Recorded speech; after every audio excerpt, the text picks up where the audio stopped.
Want to stop the recording? Oh, I just did that.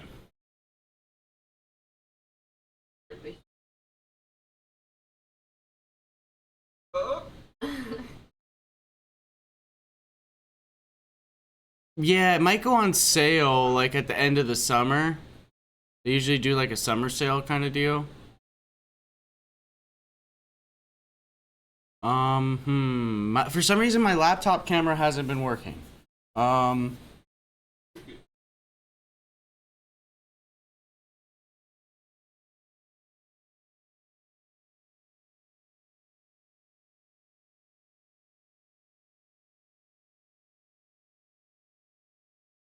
Rush the ruby.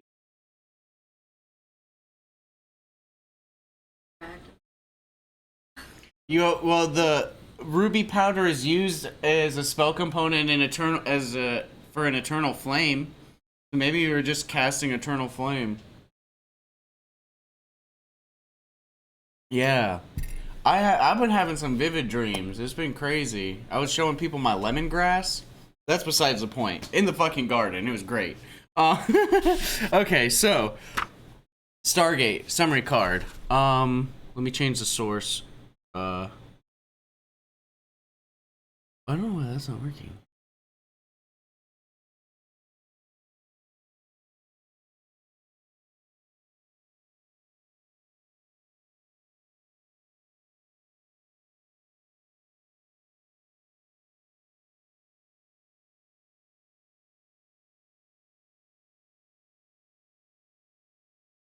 There we go.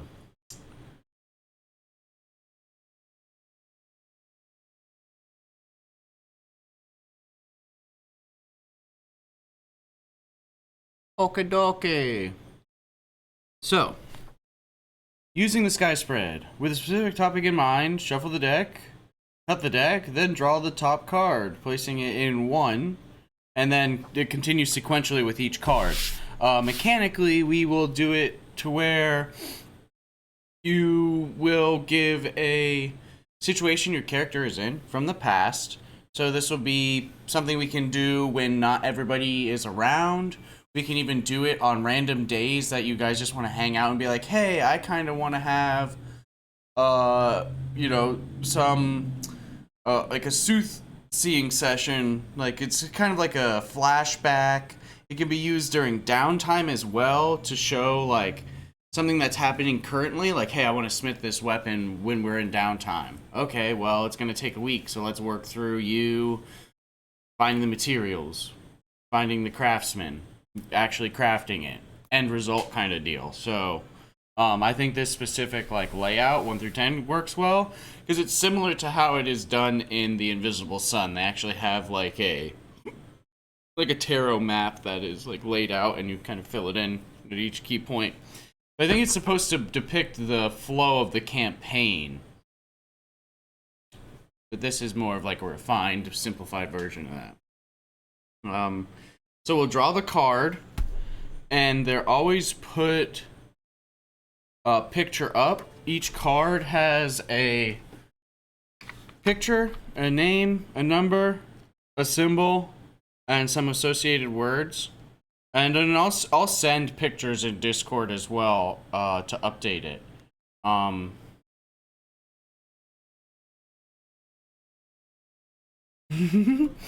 Hey, go first. Speaking of focusing on. Yeah. Oh, yeah, for sure. Something in the past, and then we can even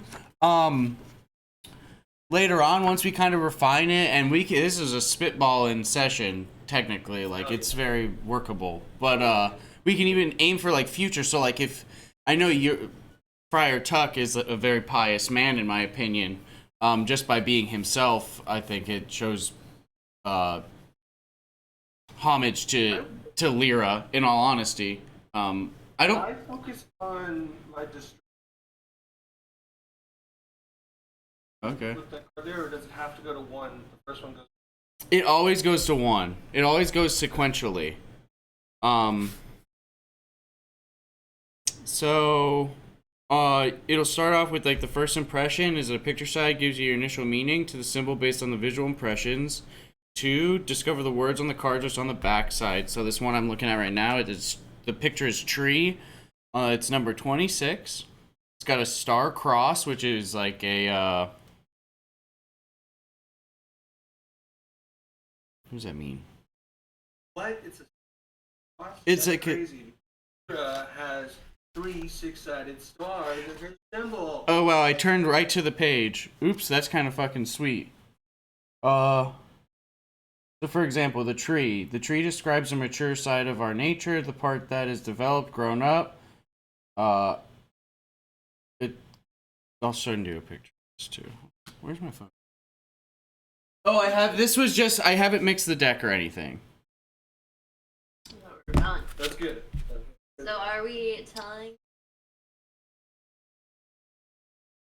Yes, you'll tell me the focus and we'll narratively work through it. So the only time I'll draw a card, normally you're supposed to like lay them out all at once with that thought in mind, but whenever we roll, we'll think of that obstacle, for lack of better terms, that task, that encounter or whatnot, and then we'll draw the card, work through it, and that'll depict, you know, the ebb and flow of how each obstacle gets worked through.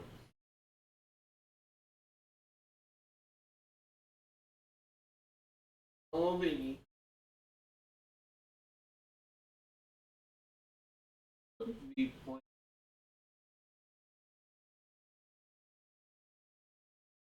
Like, for example, right? Yeah, and then there's like a whole page that talks about it, Yeah. so... Notes as you. Mm-hmm. That's cool. Let me actually... I'm gonna do a quick, Yeah. I'm gonna add Discord chat, one of the Discord chats, to the OBS really quick. So that where I post the pictures, I'll probably put Tomes of Knowledge, since we don't really type in that one that much.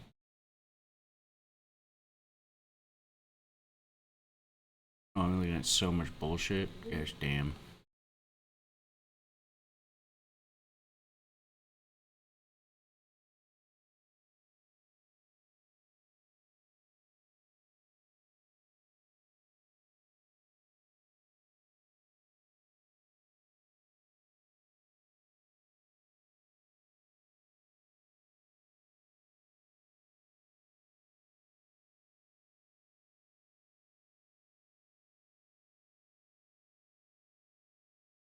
Spiritual experience.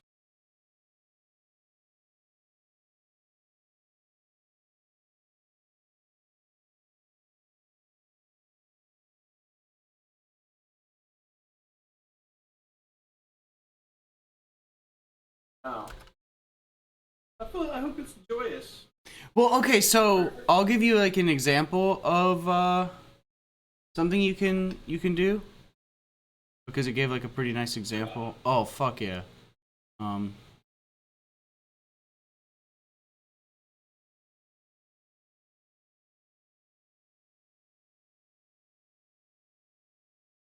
There it is. Sweet.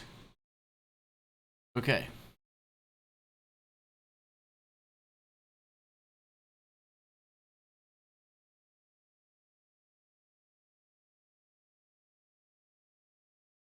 I heard that was a pretty decent movie, actually. That, whatever Amy just linked. Yeah, that one. Alright, hold on. I'm fixing all these cards. They're supposed to be image up.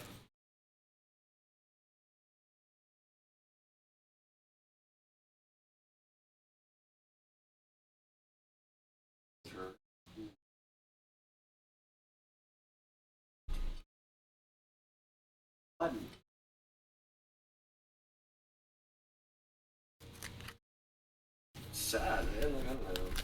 I just feel like it's hard to read somewhere else, you know? Yeah, from where? Okay, so here we go.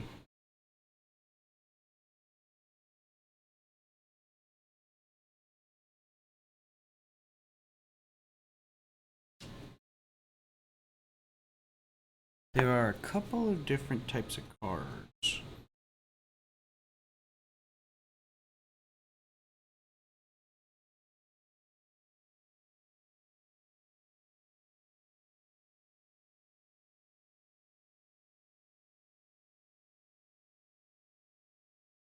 Okay, here we go. So there are 7 types of cards. Like, you know how I said the tree is a star crosses? The star with a cross. There are 7 of those individual symbols. Each one is depicted on the back of a card. There's stars, which are circles, which are energy, moods, atmospheres. The triangles are states or conditions, environments, states of mind. Star crosses are self-expressions, ways of acting, ways of being perceived. Gifts are, it looks like an upside down triangle with a semicircle at the top. And it's talents, abilities, skills. There's keys, which are 2 triangles with the points facing at one another, which is kind of ironic because I just put something like that into Xirapha. Challenges, realizations, confrontations about living. It's just confrontations about living specifically. Gates, which is a rectangle, but the top of it has a concave bend, and its attitudes. I'm looking at the key. Go ahead, keep going. You need to describe the symbol. I can say. Oh shit. Okay. Approaches, ways of dealing with situations, signs from. Oh, did you just look them up online? No, dude, it's in the picture. It's on the map. Oh, I didn't even know that. Fuck yeah. Oh, cool, cool, cool. Oh, I forgot that picture's there, and it's up on my freaking big TV because my nose is in my book. So yeah, pretty much we decide the meaning based off of the words given and the situation. It can go even more in depth because it goes into like sacred geometry and the cycles of I'm gonna butcher the word. It's like Hindu to an extent. They don't call it Kali Yuga. Kali? I can't remember what it's called. Regardless, it's like phases of like time in existence. So this one says, hold on, where's the perfect example?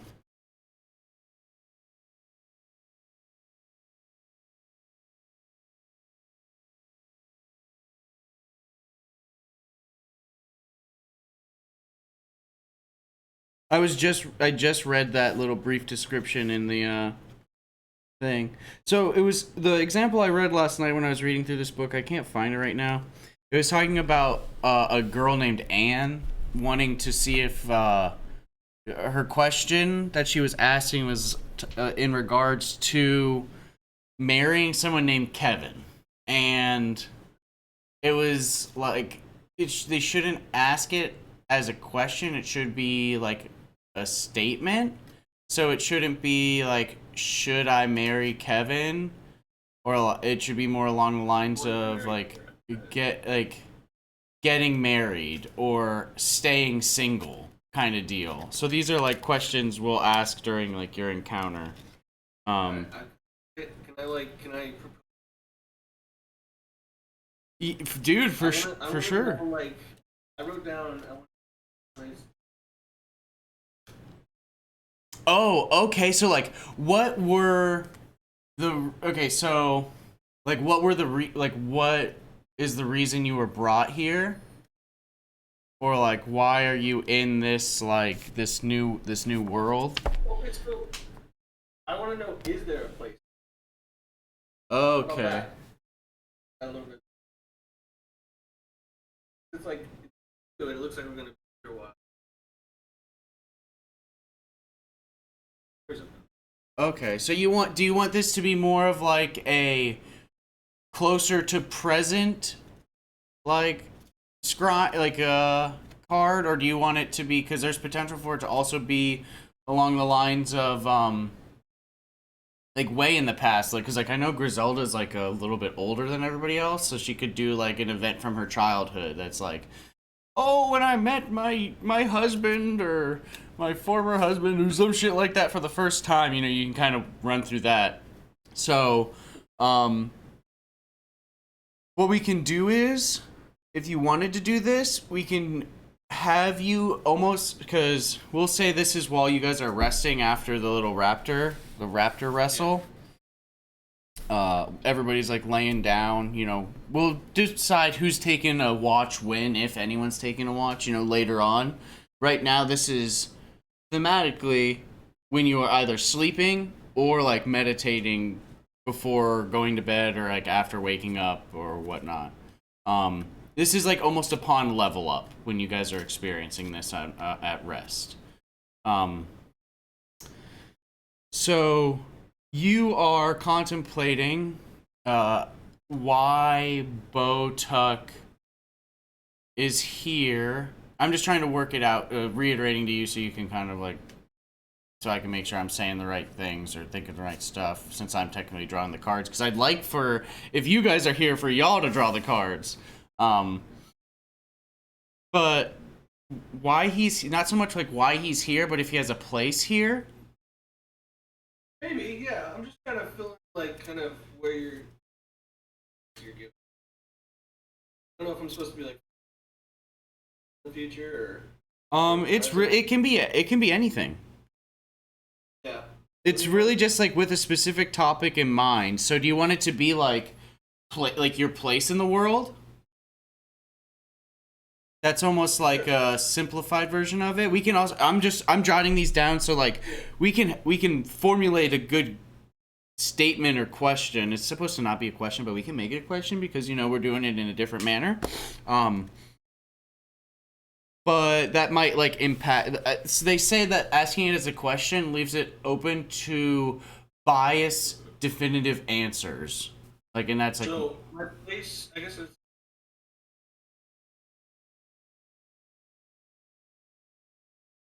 I joy to anywhere. Doesn't matter. No, like okay.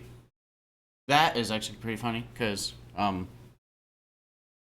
I was writing sentences for all your characters just so I have like an idea of like how to imagine them.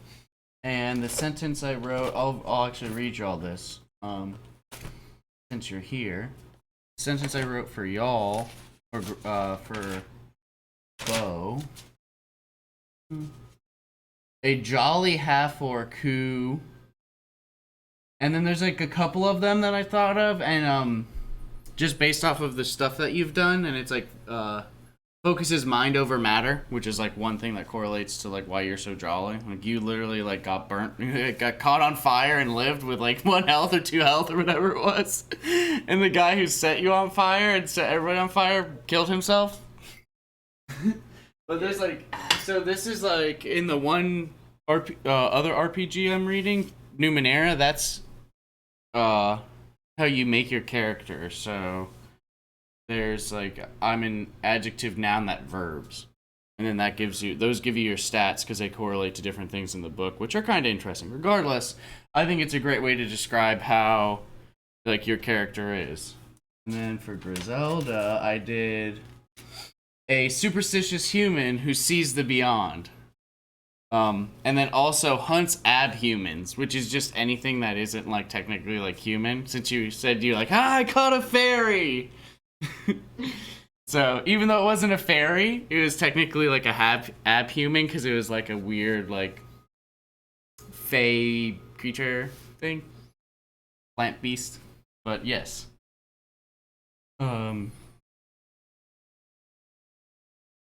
So do you want to, so like what, because the question you're like, do I have a purpose in this new world? Like might be meta knowledge, and I don't want to do like any like lore dumps or anything, so I'm going to try and keep it simple. But like, this is still part of you, Bo Tuck probably doesn't know that because this is some of y'all's first, and even Ken wouldn't know this because he thinks he's in a video game. But this is like part of your world. It's this specific like, plane or wherever you are has resonance in yours. Basically, you can tell that because there are some like similarities between the plants and the wildlife. It's just like way, way more wild here. So much more primal. So this is like, like you're still you, and like you just feel a little different. Like the gravity might be a little heavier or a little lighter, and like here, or like the air might be a little crisper and cleaner, but you still feel the same. One thing that is different is that like you've never well, like the power of like your book is new to you, right? Like being able to like seemingly mend wounds. Like your wounds aren't like sutured together, but like there's still scars from like the stings and things, and like some of the burns. Like you still have like some of the what you call it, like that how your skin scars and tightens from a burn. Like there's still some of that like on your legs and calves and stuff, but it's like healed and you don't feel any of the pain. So that's like new. So maybe there's like something different about this quote unquote reality or this new world that you're in. That's meta knowledge. That's not something Botuck would know, but like that's something for you to think about maybe through the perspective of Botuck. And like you guys have never seen Grank Grill also shoot fire out of his hands. You guys, I don't know if you've ever seen like magic like that, or what you would consider magic or like esoteric. Like like magic is known about and common, and people are known to do magic. It's just like people don't generally do it.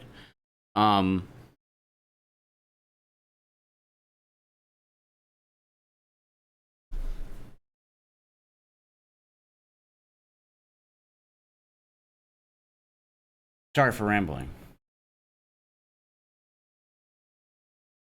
But yeah, so if you like, if you want to have the cards kind of start to get drawn, like what do you? Because it can be anything, even if it's technically like the future. It's just the future's gonna be blurry because I think you're the only person with like you're not the only person with piety points right now, Nate. Which you as a player can. I hope kind of gleamed with the base of like how your book is actually working. If not, it's kind of why your book is working. He gave you like Laldi gave you a blank prayer book, and you're like imbuing it so far only with prayers to Lyra, which is good because the goddess I correlated Lyra with from Mythic Odysseys of Theros is Clothis.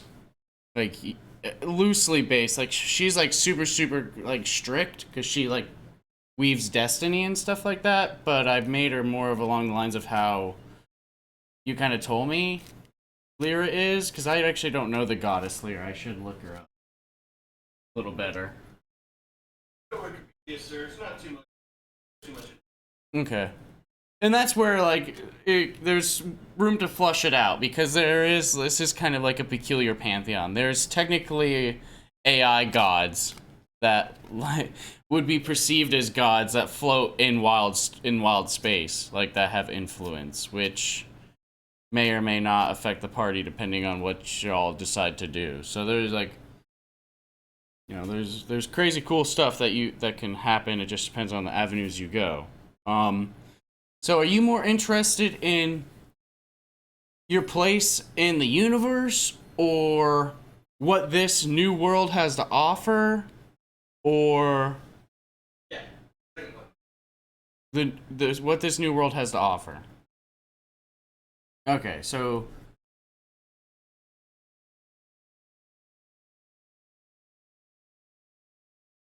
let's see. All right, so where do you want the whole I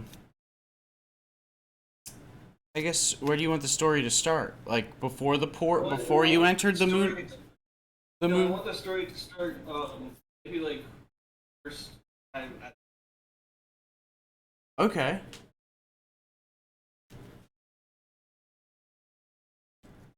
All right, so when I guess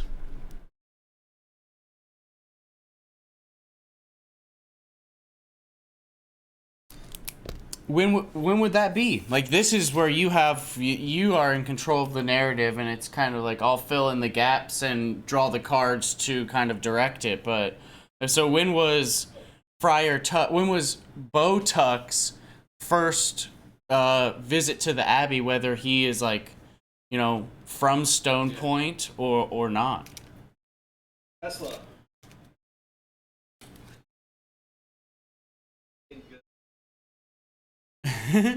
For Tesla. I think okay. So I think in say like a passing prison card that I live in, and therefore. Yeah, sure.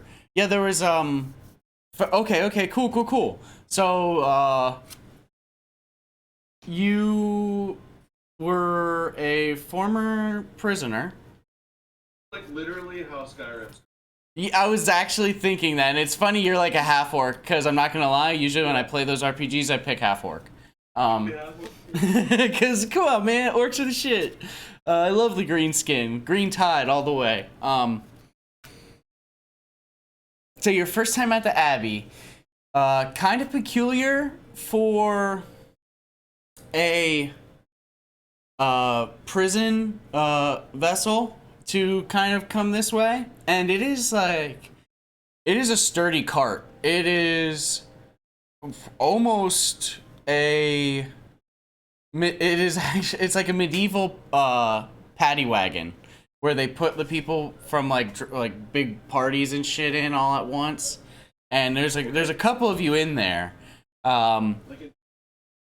Yeah, and it's stone, and it's on these wheels that look like this is some sort of synthetic hard. They look like stone, but they are smooth and soft and like when you were getting thrown into the back of it, you saw the driver kick them, and his boot kind of bounced off of them. And it was getting pulled by a shuffalo, which you know what a shuffalo is. It's like a big, buffalo-sized sheep. And, obviously different dimensions and whatnot. But you were put in there with probably 3 or 4 other individuals. For whatever the reasoning is, we can draw a card for that to help kind of divine why you were there. This would technically be in the behind you section, so like we could say like, oh, what got you thrown into the cart, even though it technically wouldn't be a roll. Yeah. Okay, so the first one is, oops, wrong side. Glove. Oh. Let's see here.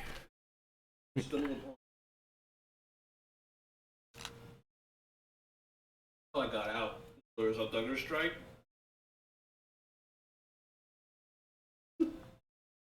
Knuckles to dig. Yeah, Oh. Alright, the glove. Let's see. I'm looking for the page here.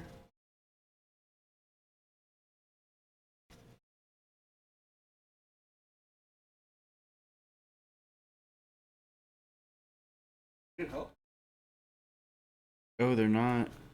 Oh, they're by. Oh, it's a gate. It's a gate key. Okay, let me go to the gate section.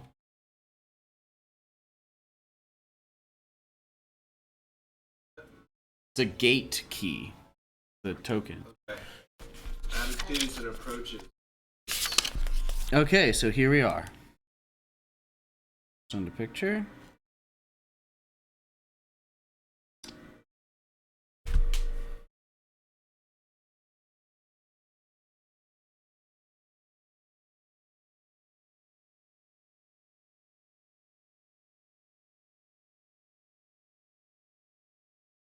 So. Wow, they have reserved rights. Projecting identities, accepting assistance. As projecting identities, the glove is making our presence known in the world through the ways we can act. The glove represents our personal collection of clothes, making ourselves visible through many identities. that add up to a personality. Balancing this is the other side of the coin, accepting assistance. The hand once extended through the glove is met. The attitude here is one of meeting and receiving the extensions of others, of accepting what is offered for the sake of growth.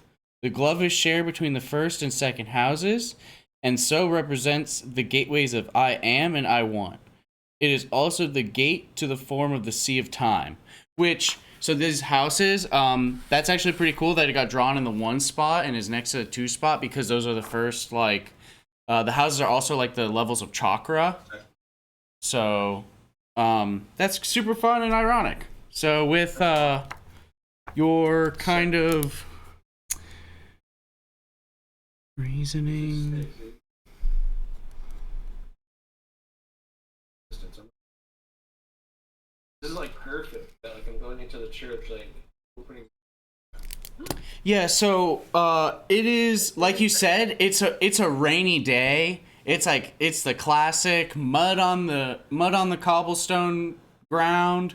You're getting thrown into this paddy wagon after a were you in like a, what is this group of people getting shackled up for? Were you guys in a gang doing some stuff? Were you in a riot of some sorts? Were you, what is like your insight into your past life? So I stole from the Royal Bank. Okay. I don't know wherever like give me a castle. Stole from them. Mm-hmm. And I assume they're taking me far, far away. They were lucky enough to keep my hand here. Yeah, and a couple of your other party members, I guess you could call them. A couple of your other yeah, associates. One did lose a few fingers for striking out against the policia of the area. You with the depiction of this card, the glove accepted your fate in the world and dropped arms when they told you to cease and desist. Your leader tried to strike out and gain the upper hand and lost his, or lost hers, which is something we can also come across later on. So you are shackled, bound. Some of you are gagged, as for a few of your employees or a few of your associates were spellcasters and were the reason why you were able to get past some of the wards and locks on this royal bank. As you bumble through the countryside, you slip in and out of consciousness. Hunger takes you. Sleep comes easy some nights, goes without any others. You get minimal sustenance, just enough to keep you alive. You actually aren't ever allowed out of the wagon. Someone comes in, feeds you, and then steps out, and you only get slight glimpses of sunlight. If it were not for your dark vision as a half-orc, it would be terrifyingly melancholy in this cart. For some reason, there is airflow, and you can hear the weather outside, though you can't hear any talking. Let's see here. So, well, is there anything you do on your long drive? I'd say that from your captured origin, not being able to see the sun shift and kind of losing track of how many times you've been fed, you maybe have traveled like a week or so. But it could be more. Definitely not less. But it could easily have been more ground travel time.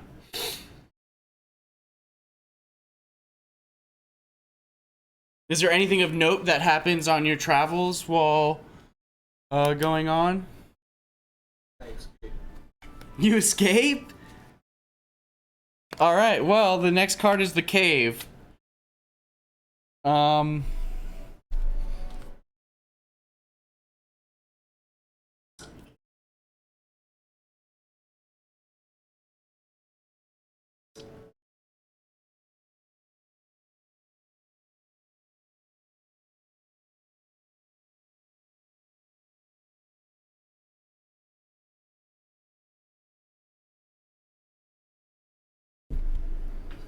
All right, there's your sign. There's your sign.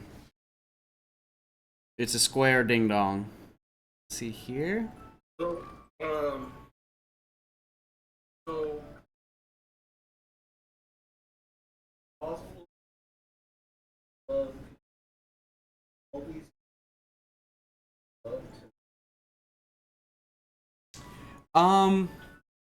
So okay, so the glove, it is a part of your past, and we already drew it, but so what I said it, so I kind of like that, how I have an interpretation of it, and then you have an interpretation of it.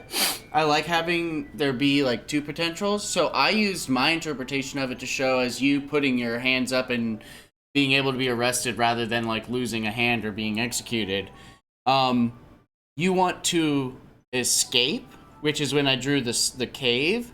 So we could say that when you draw, like I'll do an initial interpretation and we'll do some narration, and then after I do the initial, you can use that card interpretation that you have up until the next card is drawn or to impact that next card too. So like you want to say, you want like Laldi to be like reaching out to you. Do you want him to influence your escape? No, like, so I imagine, I like what you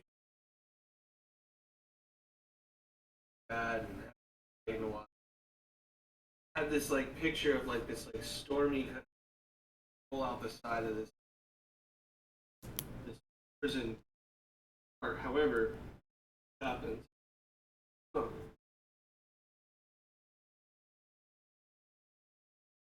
Then like dragging myself up this tallest point to the abbey, thunderstruck at the steps of the doors of the abbey, out clean flashes a hand with a club.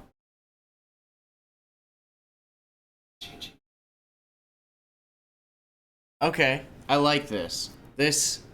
We can work with this. And this is a dream. Is it? I hope you don't mind if I kind of swiddle it a little bit. So this is kind of like a recurring dream you have, and it's one of those recurring dreams where it's like, I want to finish this dream. Like you get bits and pieces of it. First, it's that stormy night because you were locked up during a torrential downpour. It was a perfect night for a heist. It would have been perfect to get away. Your tracks would have been covered from all the water. The noise would have been muffled from the thunder and the lightning crackling and bustling. But everything went wrong. Almost everything. So it starts off with just the rain reoccurring, and then from there, it's this small town that you're worm crawling through. It's like writhing through mud in the rain. Like all you can do is just put one hand in front of the other. Your undying will of your orc heritage will not let you like succumb to, death and hunger. Which is also what I'll consider this cave card. The picture is of a literal cave, and you're in almost like a mobile cave. Now, this dream happens over a long span of time, eventually to the point where you're able to grasp Laldi's hand. You don't know who it is, but this hand of joy and light, and you eventually grasp it, and after that you almost have like a morale come around. Like you're able to stay awake a little longer, pay a little more attention to your travels, and eventually it gets to a point where you're stopping more and more frequently, and you are ushered out of the cart, and the 3 of you are lined up. Of the 5, 2 of your companions have been discarded in travels, whether they passed away or were stopped at other locations and taken out. You're kind of getting a gleam of insight from that here, and you see that you're actually in front of Stone Point. You are at the entrance of Stone Point, kind of behind where the farm and it's where the Viridian Post stop is, where the farm, windmill, and the general store are.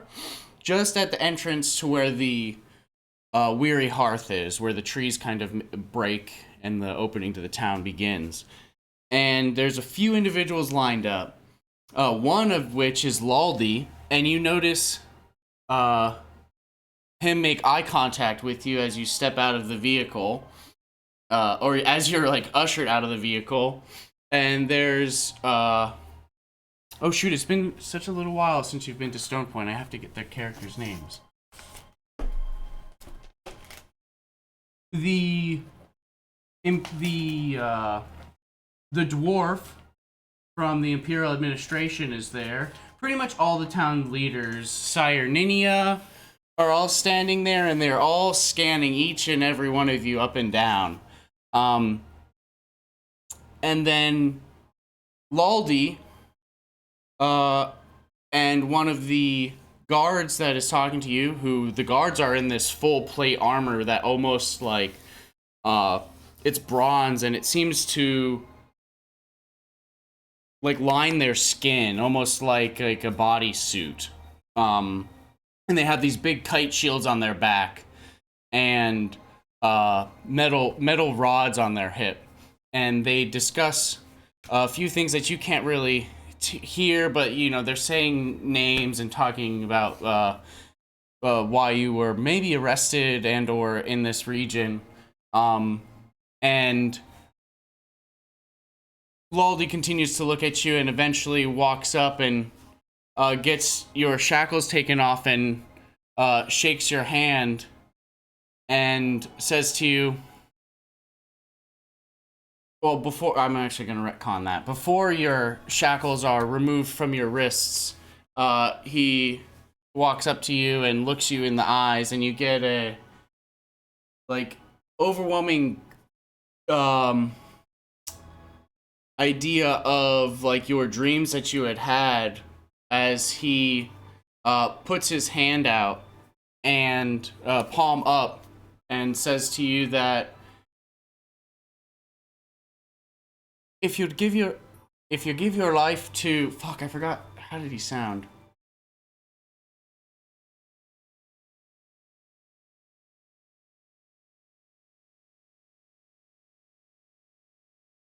There's a time in life that we must make a choice. And there's more to you than meets the eye, lad. If you, and maybe even some of your friends here, dedicate yourselves to the church and the truth, perhaps we can come to an agreement, and your lives will not be in shackles forever.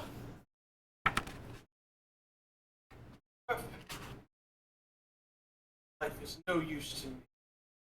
Source nothing but I submit to the truth. Well, the truth is, lad, that everything that has been and everything that will be is what makes you of what you are now. So what you've gone through needed to happen for you to be here, and for your friends to be here, and perhaps their place isn't here. Perhaps yours is, perhaps yours isn't. But there's something I see in you, lad. Something a little more than I see in your friends. And he glances at your companions who like scoff at him. Now you can go on and hopefully another town later on. You know, perhaps a few, quite a whiles away. You're all from any other civilization. I will stay and learn the faith. There's a whole lot more you'll be doing than just that. Where should I start? Bellwise, can you unshackle him? And you see the one guard go and unshackle your wrist shackles, and Laldi goes to shake your hand, and you do so. And as you do so, you're kind of like taken aback with the flow of energy, and the cave card is in the House of Perfect Union and represents the fulfillment of I interact. The ultimate interaction is within the seemingly unconscious parts of ourselves. When this union within occurs, we find ourselves with vast inner resources that had seemed hidden before, and those interconnections lead to a clearer vision of the world beyond appearances. We discover insight, obvious and clear. But when you like kind of come to, you don't remember getting to the abbey and eating porridge and getting new clothes or anything, but your belly is full. The smell of like beeswax candle smoke is in the air, and the sun is just like lowly setting as Laldi is meditating in front of the unadorned altar at the church before you, or at the steeple before you. That works perfect. I just wanted to like say like the cave.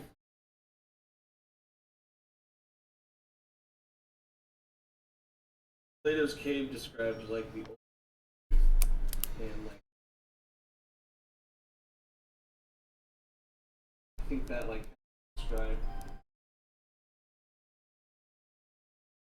go through mind truth and joy.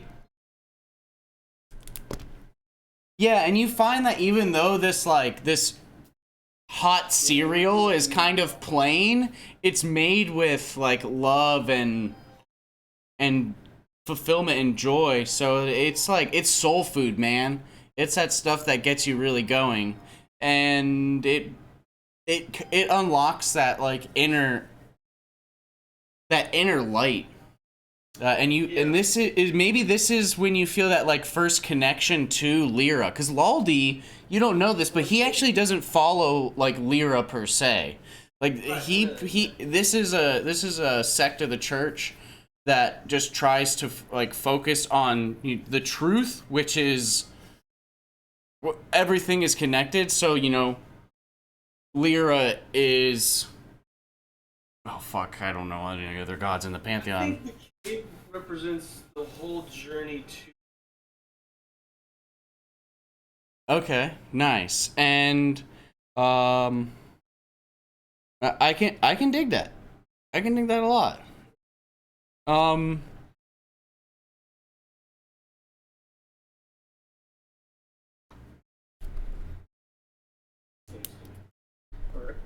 Or just. All right, and the main reason I just said porridge is because of your whole oatmeal ordeal yesterday. I'm almost resorting to just starting it. No, you have to perfect the craft. You got to perfect the craft. Okay, and I guess. You want to switch to Amy? I don't know. You gotta finish the whole thing. No, we can actually do we can do one last card, the you now, since we're doing like a past event. And then we can, if we wanted to, we can do other shit later. It's not that big a deal. So this card, this is a face card. So it is. And from the cards being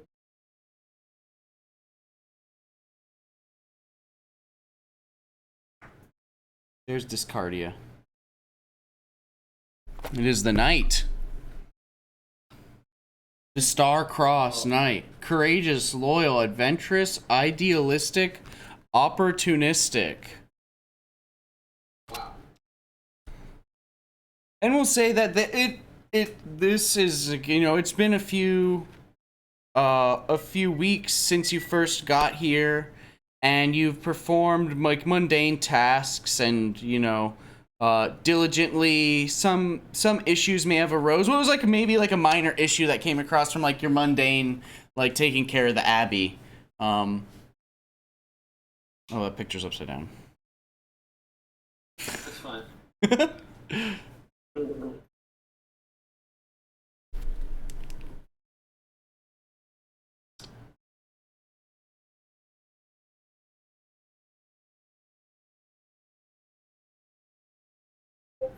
There we go. That's the other side of the card.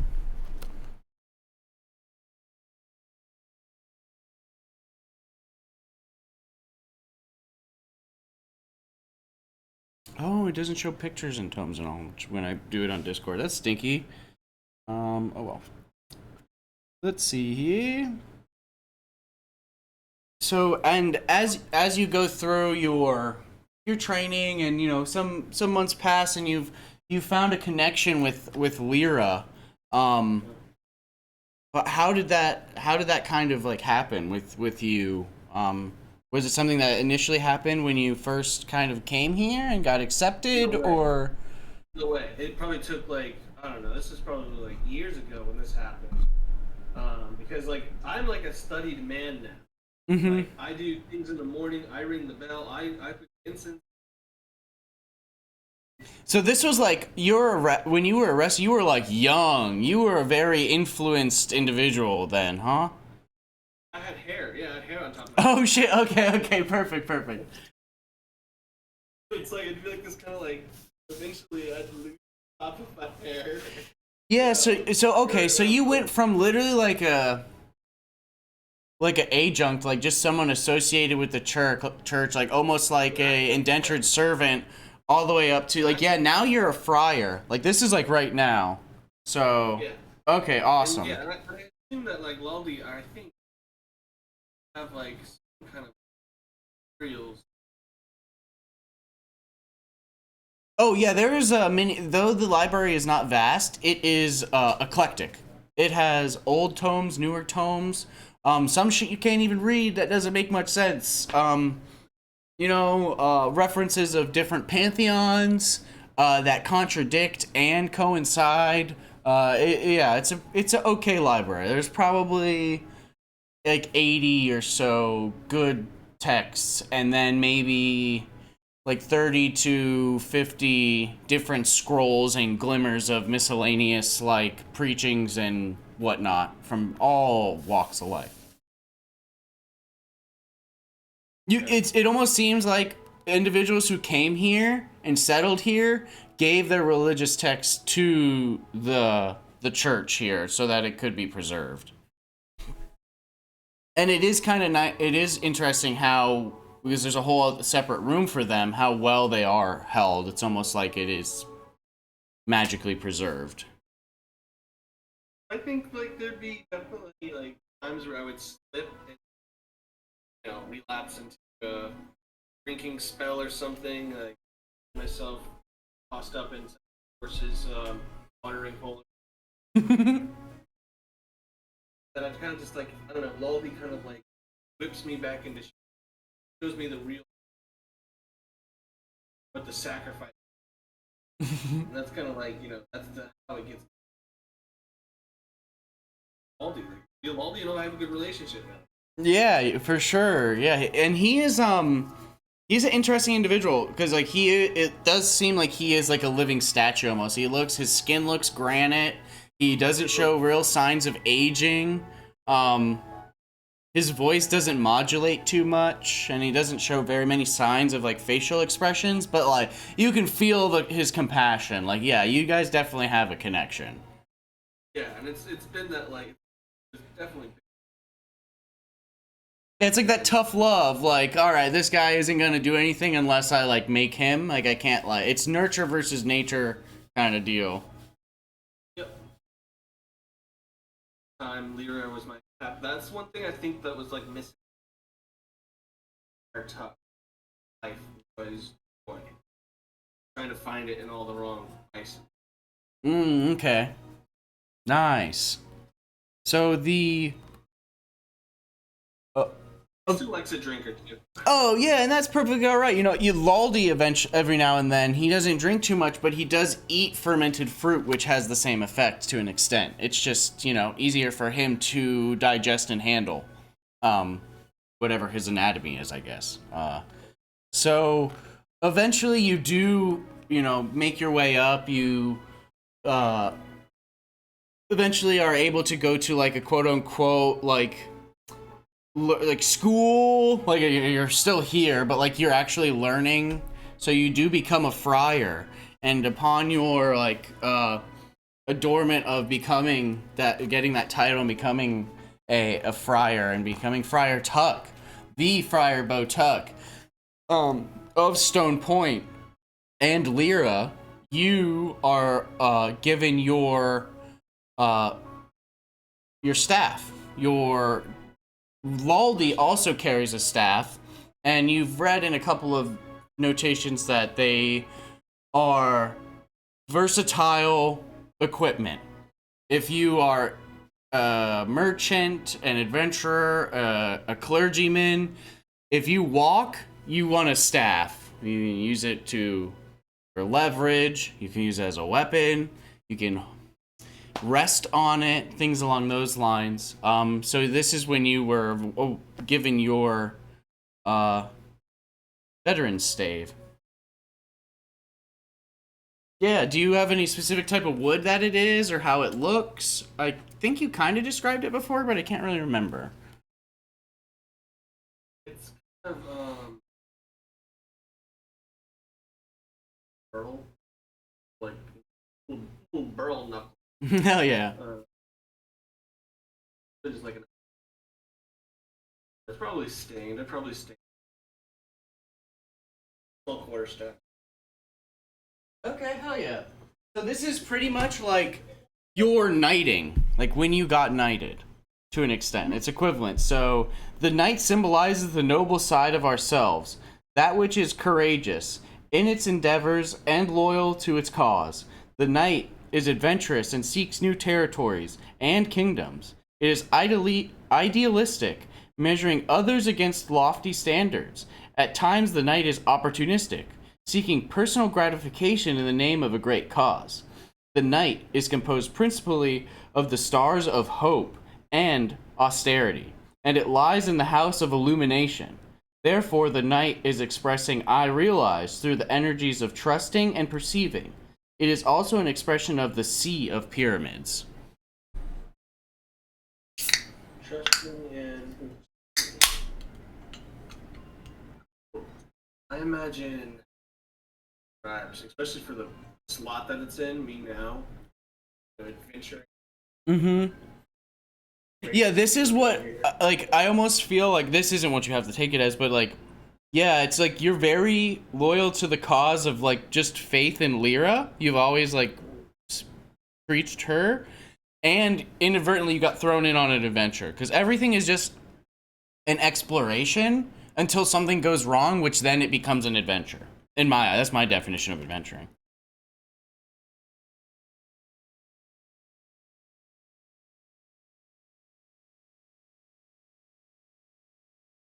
Very cool. And I think it's cool that it is a knight as well, because you did, and I didn't even choose to do this. I didn't learn about this when I gave you that veteran sword.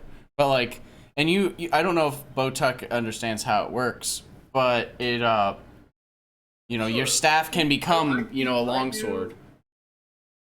I don't think you're right. I don't think. Yeah, it's not so much that it requires a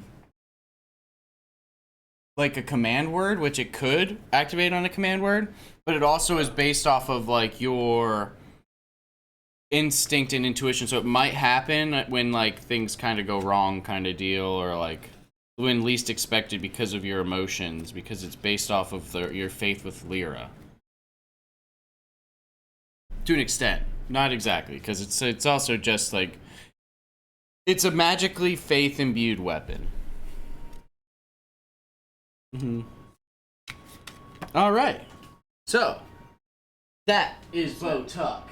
And I'd say that you're like, how long have you been a friar? Like, when was your like knighting? Probably no more than like 2 years. Okay. Like 2 years ago. All right, cool. So you have probably witnessed a couple of Lucha Ultimas, and from living here so long, it was a very, very fun event. And I'd say that you've probably like come across some people from your past at them, almost unrecognizable to you now, and you to them, more so. They don't really recognize you because your whole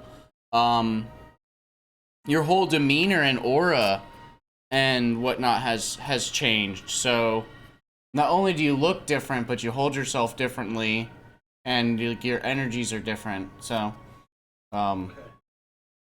yeah, which is kind of what, like, you know, allows you to flow through your destiny. And all of us, it's you know, we're all connected. To get a little philosophical from my perspective, like, we're all connected, but we all have our own perspectives and preferences which guide us through the ley lines of destiny. Boners, butts, and boobies, because that's everything. That's everything that life's about. Alright, so is there anything else you kind of want to toss in with what might have led Bo Tuck? We won't draw another card, just because that will start getting into the future, because we're still in the past and present to an extent. So we're not going to draw another card, but that might be what made Bo Tuck not so afraid of taking on an effort like the consecration. Like, maybe he didn't help out in the consecration before because he didn't think of himself worthy, but in the last year he might have helped out with it, since it was his like first full year of being a friar. So maybe he helped out in other places, you know, giving his knowledge and experience there, but now he's committing to the consecration because of admiring like Laldi's work with it.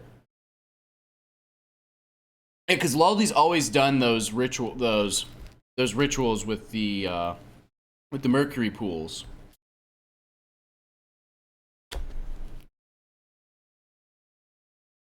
And you've definitely seen this town grow. It used to just be maybe like 5 or 6 little huts, and mostly this farmland. Like, when you first got here, it was a small inn, the abbey, the very small tavern, 2 houses, the general store, and then the farms, and then that was really it. And you've seen it grow, and with all of the Lucha Ultimas, different patches of forest have been accepted to be cleared, and this resources have been used to construct the other buildings. So, yeah, it's definitely also added to your faith and your belief that you're in the right place in the world. But, like, as well as with a knight, getting that knight card and having all of your coming from a different region and your whole real exploration of everything going on,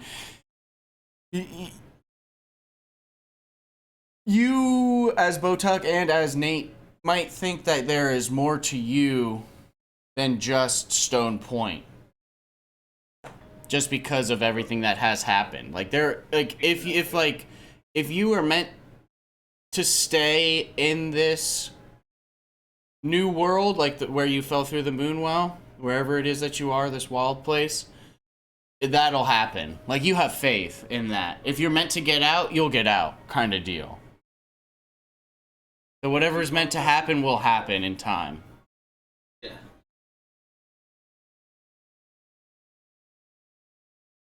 Griselda! What question? Hold on. Yeah, that was super fun. I like that a lot. How it's both of us chiming in on the cards. I think that is better than how I read it, because it was kind of just like all the DM doing it. But I was like, that was nice. Yeah, and then as we do it more, we can always, dude, you can just throw more shit into the juice. Just fucking, we'll just mash that shit in there. So it'll start working out. I'm glad y'all are here to experience the first time, though. Yes, so with Griselda, I did write some things down. Where are they? I have so many sticky notes, I forget where I put them. It was something along the lines of like what led you to Stone Point? Like, why are you so superstitious to an extent? Like, what spurred your superstition? Because there's like validity in it. Like, I think that's a fun way to interpret like meta knowledge.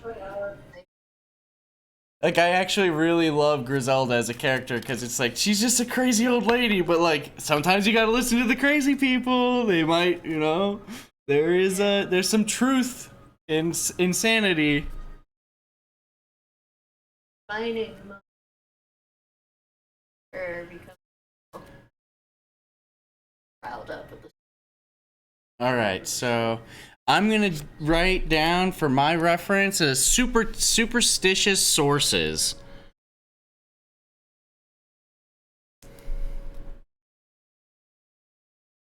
So I can try and focus on that as much as possible. For Tuck, I was focusing on like place in the world, reasoning of existence kind of deal. Yeah, man. Okay, so Griselda's or yeah, this is like the prologue. This is like real session 0. So yeah, what kind of thing? Because you talk about lycanthropes and vampires a lot. Those are like the main things, but you also do reference, you know, fey entities and things along those lines. Do you have any specific moment in mind that kind of spurred the superstition? I love the music shift.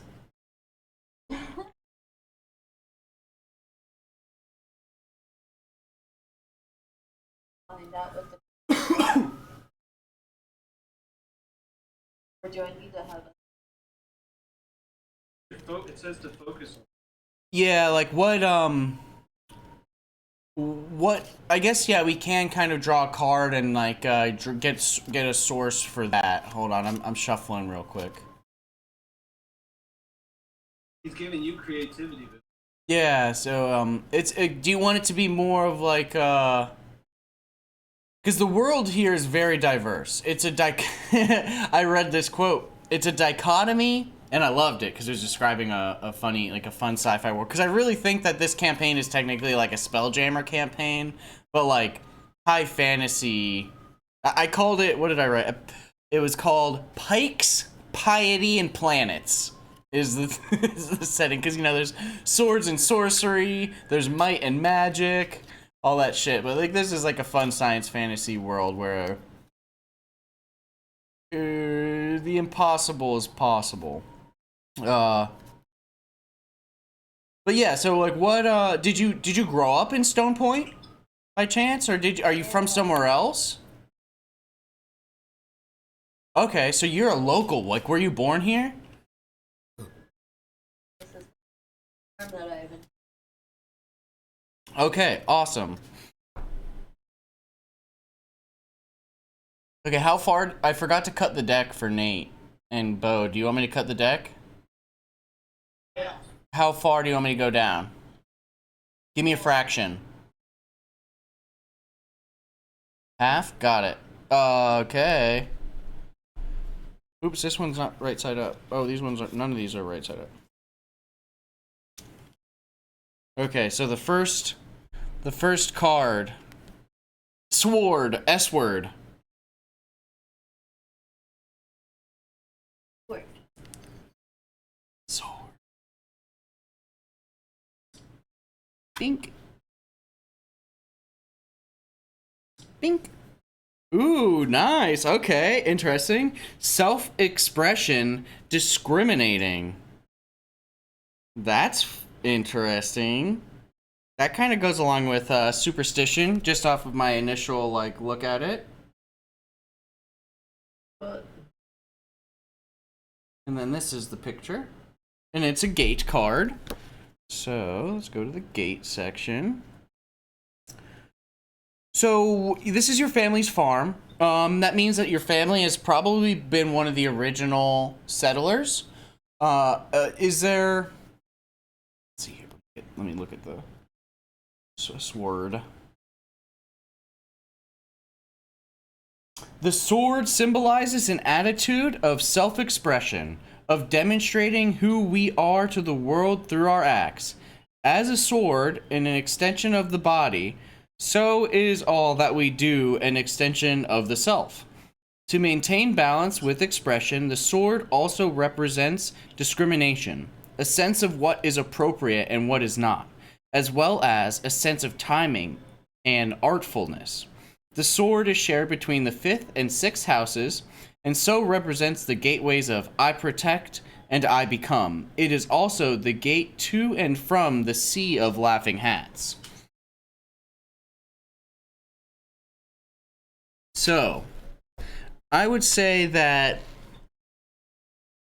growing up, you had to do a lot of like help on your farm, especially with being an early settler. Understanding the ways of this weird wood were somewhat difficult, especially since there are heavy influences from the parallel plane or planet y'all are technically, you guys don't know that's what it is, so don't take that in regardless, it's meta knowledge, that you're like tied to. This is like a resonation area, which is why that moon well sent you to the other moon well and why you guys are on Liminia right now. So there's lots of parallels between them. There's, spirit manifestations, there are fey creatures all over, will-o-wisps, there are large beasts, and just normal animal kin. Like, there's, like, large kangaroo raccoons that, like, hop around and do random shit in certain places of the wood that you've heard of. Large birds, and, these trees are quite massive in the area, so there was a lot of habitat that got originally destroyed before Lucha Ultima was a thing to honor the spirits, and there was a lot of confrontation. So your family had to defend themselves, and the town also had to like carve a place for itself through its history. And perhaps that's something that your family isn't like known, and like the townsfolk aren't known for like quote unquote monster hunting, because they don't think of these things as monsters because they're just natural here. They just had to carve out their territory kind of deal. While these monsters had, or these creatures had their territories, they had to learn, to live eventually synergistically with each other, and coincide, which is where the town is at now, with all of the understanding and living multiple generations through this area. But there are one thing that you could see specifically that a lot of other people couldn't, but other children could, are these little fey creatures called leaflings. And they're very similar to what you see in like Studio Ghibli, Princess Mononoke, like those little spirit creatures. But instead of being like white little puffballs with black faces, they're more of like tan little sand bodies. Right. Yeah, they're like sand bodies that float around, but they have like leaf masks that they wear and whatnot. And they're always like messing with stuff, unintentionally like breaking things or like just causing chaos. But whenever that happens, they generally try to fix it. And with their natural fey powers, they've helped in like crop growing and things along those lines because of like you used to chase them through the garden because you were so like, hey, get out of here, you're breaking everything, which kind of might have formed some of your superstition. So not only were you running through the crop fields and rows and things, but these little spirits were like thrashing and growing through trying to run away from you. But in the night, they would come back and help things grow, even though they were fallen over or trampled. They would grow and still produce fruit and whatnot, which was kind of interesting. Then you kind of just associated it with the natural living of the world. But I kind of feel like that is my touch on the sword. Like your family had to defend themselves, which the whole town did, so it's not like your whole family, but like outsiders might have thought this is a town of like monster hunters, because you had to so many times, you know, not banish but release spirits from their bindings, or fell or deter beasts or tame them, or, you know, try to coexist with them. So it's kind of a way of that formed your way of expressing yourself. What do you think? Well, what else do you think?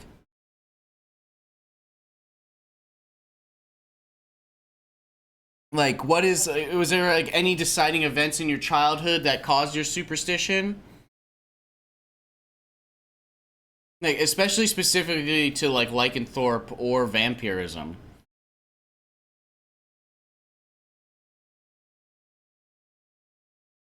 That might correlate to like self-expression, or a reason you may be discriminated against like currently, which is like kind of might correlate to like, your growing superstition.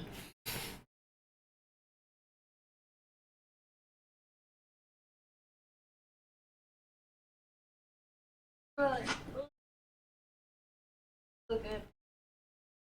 Hey, you don't even have to worry. You're not worrying about Nate. This is all about Griselda and how Griselda formed in this world. Like, it is whatever. It can be how simple, however complicated.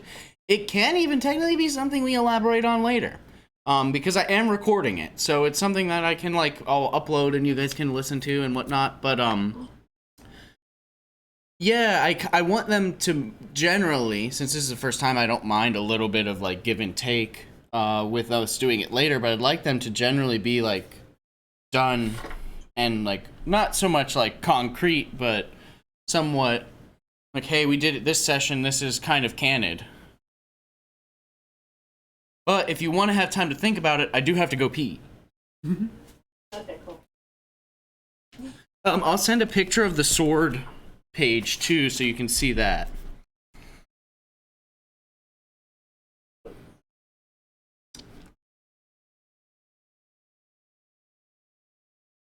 And then I can also, if we have a little bit of speed bump, I can draw the next card and we can try and glean some inspiration to make them connect to each other.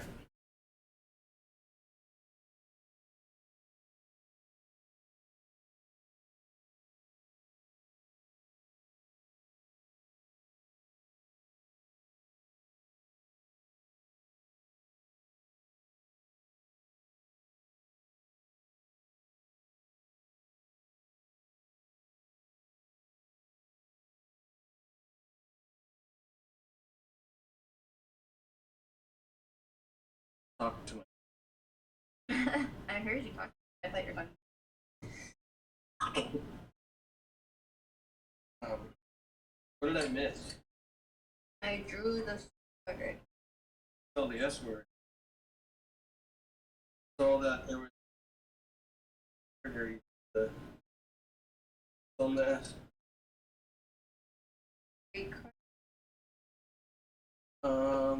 Discrimination. I thought about I recall out for putting iron on the ground.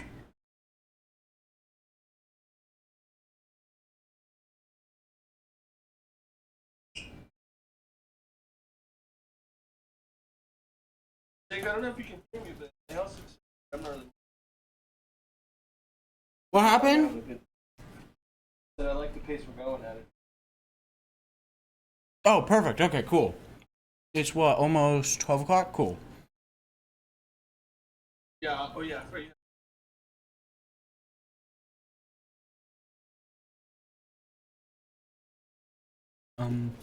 I just have to go and pick it up by 7 or 8. Nothing crazy. I'm gonna schmuck real quick. That's what I'm doing. Hey, cheers, mate.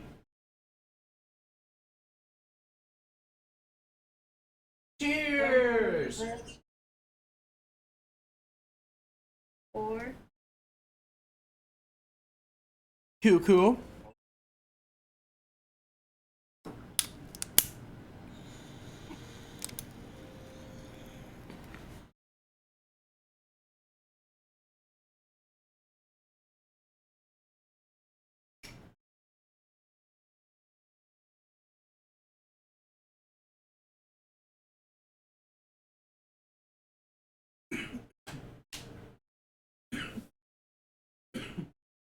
Get any ideas, Amy?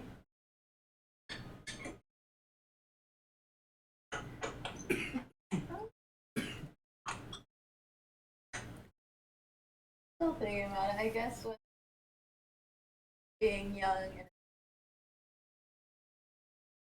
growing up, kind of building that. I'm sure accidents happen in my yeah, I guess perception of be somewhat from being a child instead of just like, oh, it just past. It was like crazy things happen. Yeah, something always has a reason kind of deal.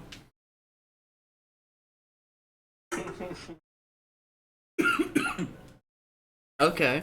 Well, the next card is Sun.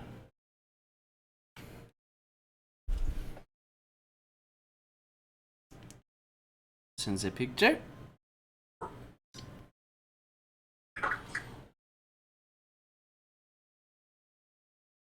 Cheers.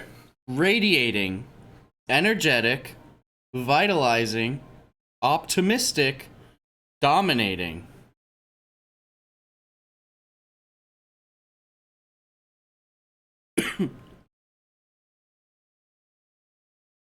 Okay, let me put this is also a face card.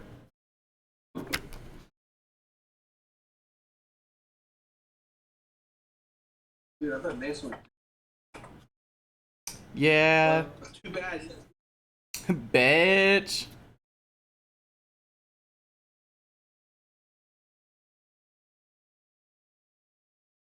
Oh, it's a star cross. Oops.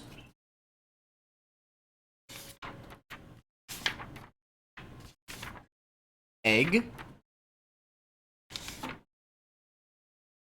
Oh, 23. I see. The sun. Pardon me.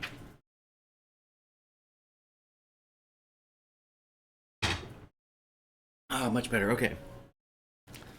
The sun is an expansive and warm side of ourselves. It is radiating itself to the rest of the world. It feels energetic and vitalizing to those around it.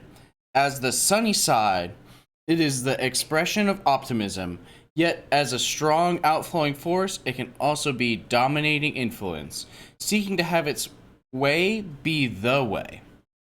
The sun is composed principally of the stars of independence and aspiration, and it lies in the house of unification. Therefore, the sun is expressing I expand through the energies of freeing and discovering. It is also an expression of the sea of quiet flowers. So, my initial interpretation is like almost direct, to where you had to clear a lot of the land and trees around your property to actually allow sun to grow the crops that you're deciding to grow and whatever crops would grow. So there's one thing that's like quite literal. You could do a metaphor. I feel like Griselda's really a pompous kind of. Not pompous. not pompous. I feel like she's like her way. And I feel like the sun, like the world revolves around her. I could see that, but I think it's almost like because of her. I can definitely see that, but like also like her upbringing, like she said, is what like made her superstitious, but it's also what gave her knowledge of everything. Because like though her superstition might only be, or like her knowledge might only be like half steeped in truth because there's a negative side to it to an extent, it's also got a lot of validity to it, and it allowed her to become, because you live alone, right? Yeah, it allowed you to become independent, as well as it kind of like your like bit of chaotic fun, like your perspective on these like leaflings and creatures around is one reason your crops do well, is because the leaflings stay around because it's like playful to them. It's like fairy sprites love chaos, in my opinion. At least these ones do. These like colonial ones that colonize and like settle. And they love that you like try to chase them or ward them off or like do little things because it's fun to them to try and get around it.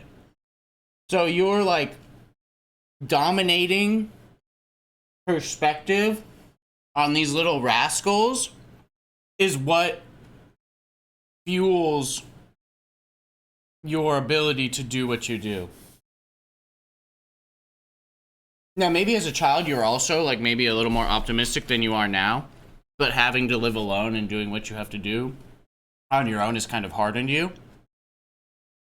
But you know, the sun can be kind of unrelenting at sometimes, even if you enjoy it. What do you think? Like, Insight into my character. what kind of insight? Share it with us. That's the whole point of this. I am just trying to protect you guys, and you think I'm overbearing. Rude. Just kidding.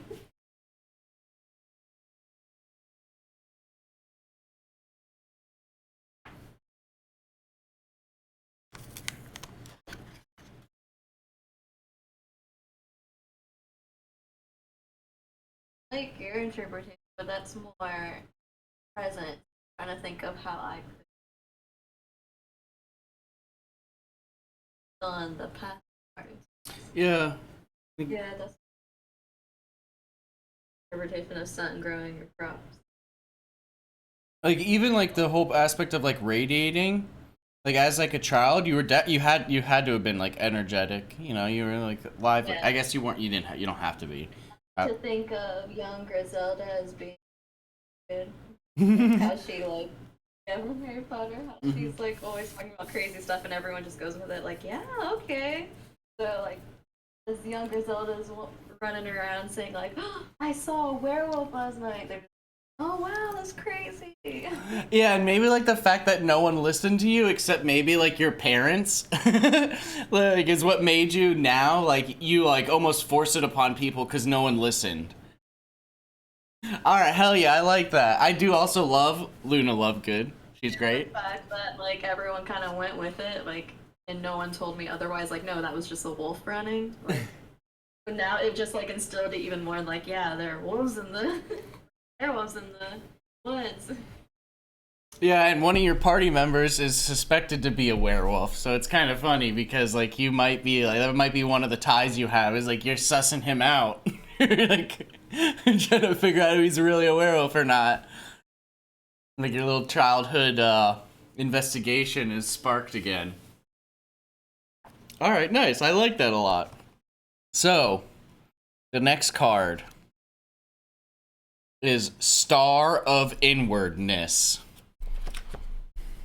And it is the now.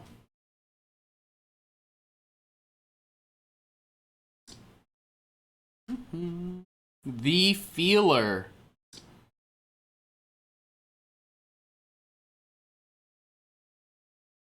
The feeler. I've shown you. I've sent it in discard. Internalizing. All right, let's look. These stars have a special section.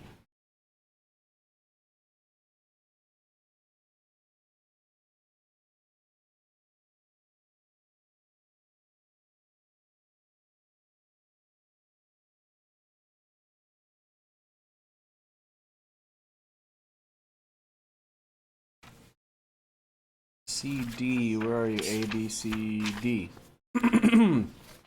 The star of inwardness is about the energy experienced within oneself. It is typified by the feeler, the being who feels outside events on the inside.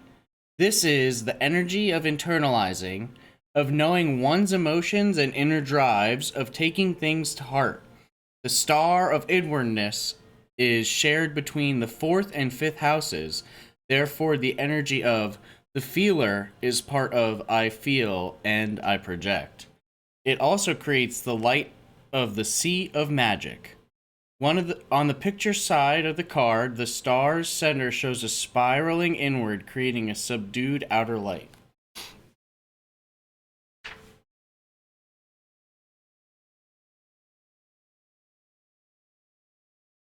So I think this has to do a lot with I don't want to like emphasize like conflict, but like the inner conflict or turmoil or whatnot that Griselda maybe knowingly or unknowingly has, that a lot of like us as like humans actually go through, like trying to figure out who we are and what's right and what's wrong. So it just kind of, this all correlates to your childhood of like knowing, like your childhood, your intuition and your gut instinct tells you, and you have solidified proof from what you've seen and experienced, that there is like magic and entities beyond, explanation here and affecting things here. And you try to express that to people and they seem to understand it, but as you grow up, it kind of is the opposite. And there's a lot of just like internal conflict between what I do is real and actually affects it, but like no one here believes it, and that also affects it because they are non-believers kind of deal. So it is like a lot of inner contemplation having to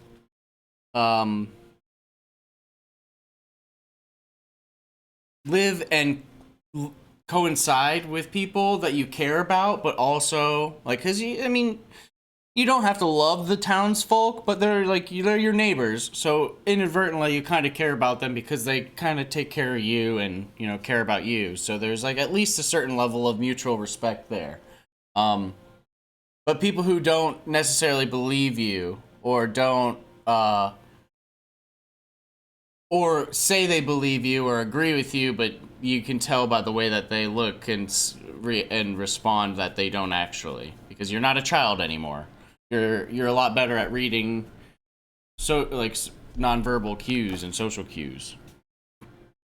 But that's not bad because it's giving you a lot of insight. You just don't know, maybe, and maybe you do, like what is, where to grapple onto. Like, your destiny's still forming, which also is like potentially a tether to the concentration effort or consecration effort, as well as going into the moon well. Like that's like, that right there is proof that there's magic in the area and is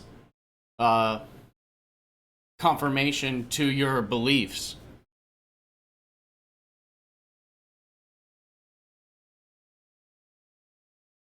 But how do you feel about that? Like, was there maybe like an event before the Moonwell, like as you were older, maybe growing up on your own, or like potentially like at a time where you weren't on your own and still older, that there was a time of like real internalization that solidified your beliefs, but maybe no one else believed you? Like as a kid, you saw werewolves, which could very well be real. Like maybe there are bipedal lichen people out there.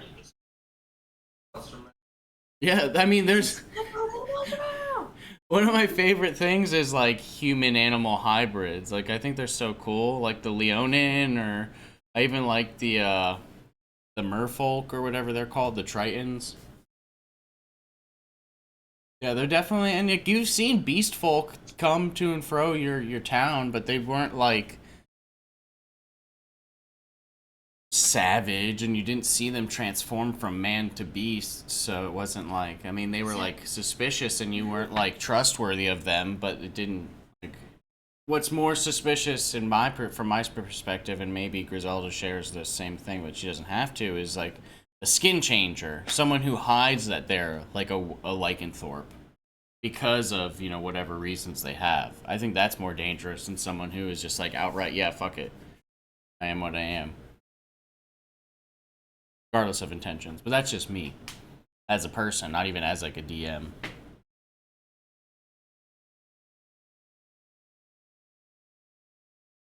So has there been like an event that caused you to like internalize this information and cause it to like really solidify and cause her to be the woman that she is now?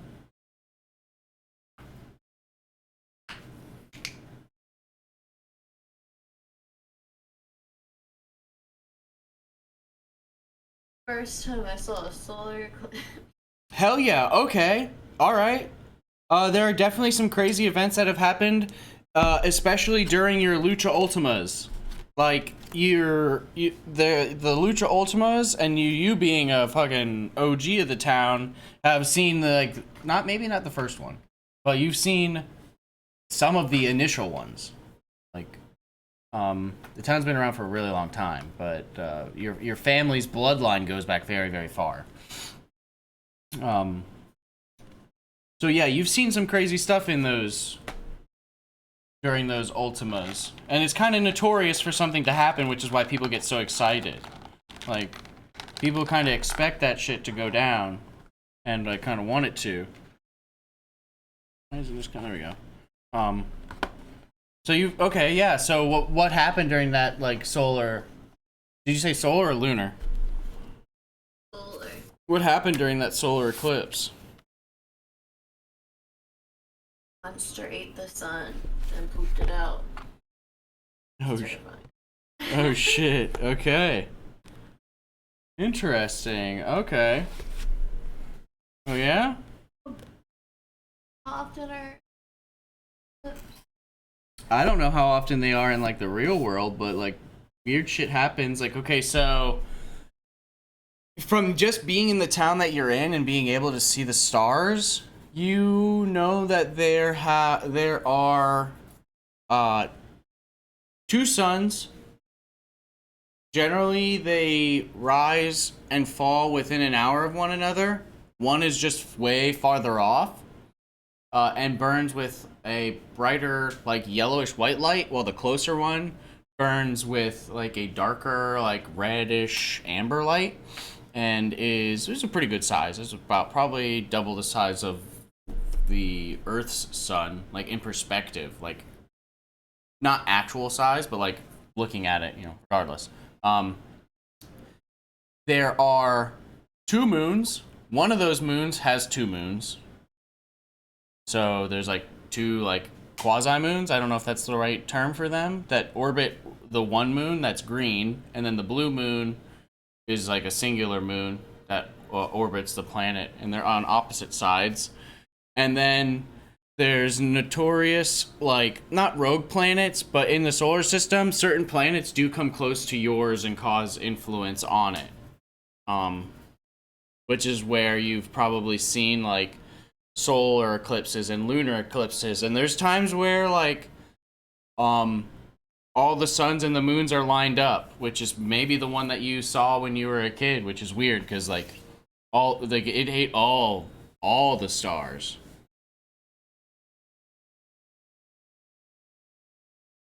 But what did that do? What did that cause for you?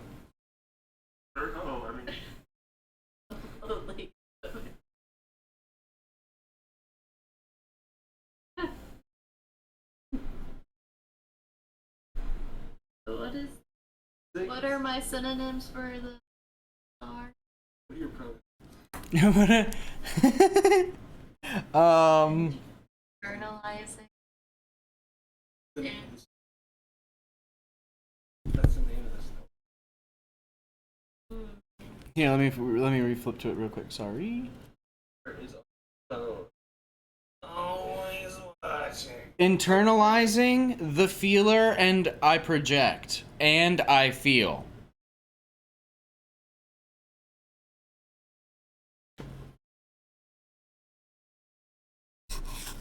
So, how old was Griselda when she saw this?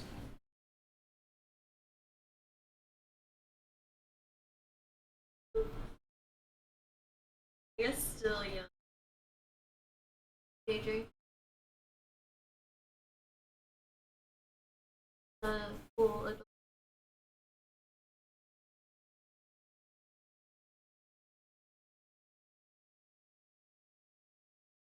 Early 20s.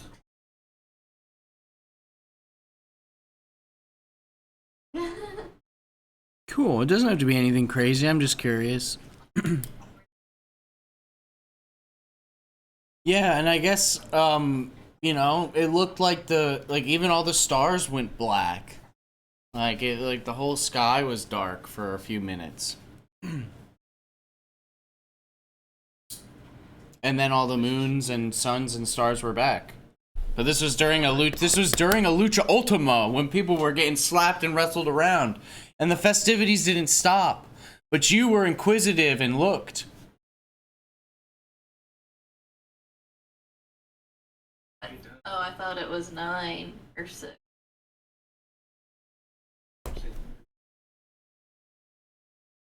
Yeah, which is what I kind of like. I kind of like how you said it was a solar eclipse. Yeah, because it's all a story. It all coincides. It's supposed to be synchronous. Cards are so like interpreted. Yeah, and in the end, it's you have the final say. So I don't want. That's why I don't want to be the one who says the Griselda's final words, because it's your character. I just drew the cards to influence the narrative. That's fate drew. So mean. Yes, fate drew. I was just the hand of the fates. It was your heart of the cards, Amy and Griselda, but it was my hand of fate, or the hand of fate ushering my hand. You now is Feeling. So my feeling Internally. was having fun. The feeling of having to keep up with the farm, not only like in memory, but also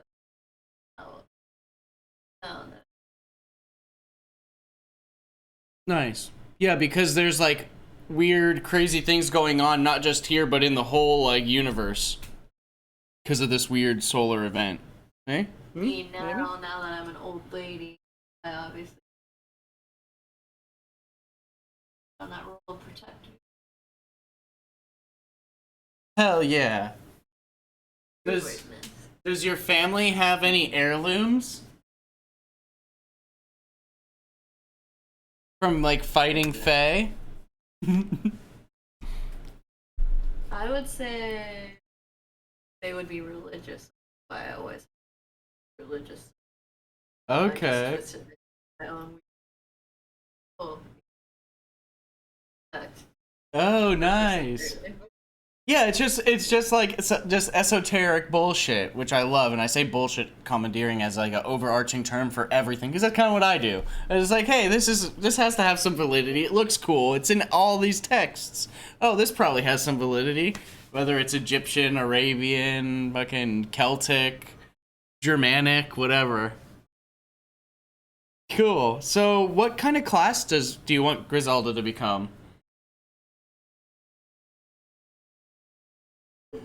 Oh, also, so don't feel obligated to go a class that has healing. If you guys don't want to go classes that have healing, I will outrightly tell you right now and later on that there will be items in the game that you might be able to find. They might be one-time use items, or they might have a cost. They might not all be good, and they might have some drawbacks, but you'll be able to heal. I'm not gonna let you guys not every adventuring party in the world has a healer. It's just fucking awesome when you find a cleric or like someone who knows how to heal kind of deal. But there's barbarians and fighters and rangers and wizards that go out and none of them have healing spells, but they, you know, stack up on potions, nano syringes, fucking poultices, like, you know, juice berries, whatever they got to get to heal themselves, even if it's only a few hit points at a time, they'll do it. What about? Because you said you might want to go some sort of wizard, Nate. I don't want you to not go wizard because you don't want the party to die. Like, you technically, like, even your piety, like, if you guys don't find runes of, like, ancient technology or of, like, magic stashes... All I need to do as a conjuration wizard is a portion of healing. Oh, and you already have with your book. And I will tell you, I thought about this the other night, and it's kind of cool that you thought of a more recent like event, because you can even, like, now that you've done like a soothsaying session is what I'm gonna call them. I love alliteration.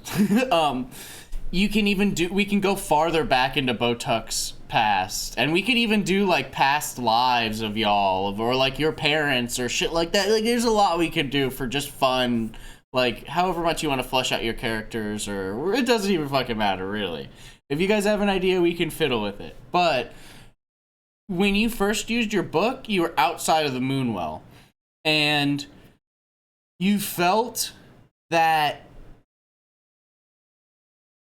presence of like Laldi from your dreams, and you hadn't thought about that dream in a long time then, like, because like you had been just so busy with life. But when you first did your prayer in your Lyra ledger is what I'm calling it, you can call it whatever you want,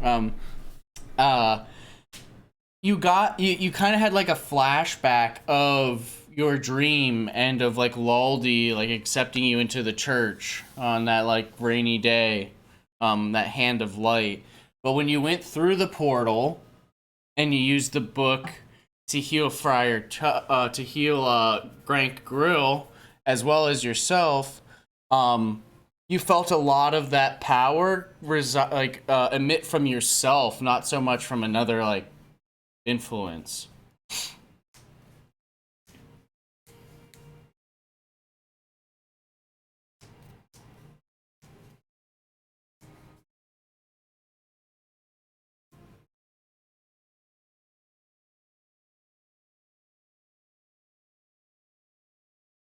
Yeah, so yeah, just feel, I mean, you guys can go whatever, like,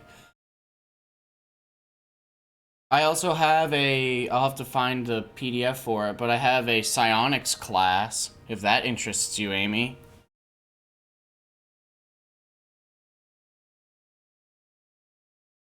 Psionics, so it's all like telekinetics.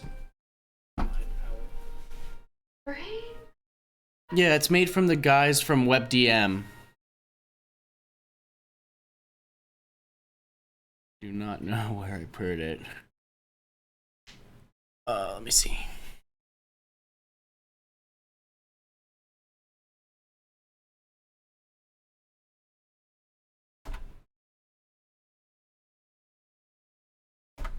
You done? No, we're pretty much done. I was just curious as what kind of class you wanted to be and whatnot, because I think Rob's going druid. Ken will be a ranger. Whenever he should. Oh, no. Like a... Damn.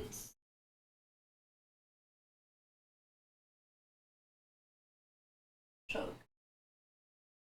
Door time.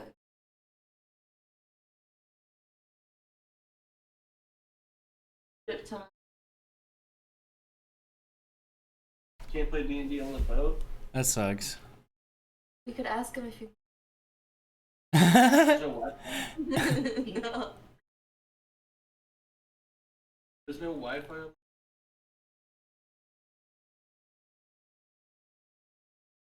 Balls on the step. The world is at the fucking $1 billion ship. That Wi-Fi. Guarantee you. eighth of that. Not that. Us.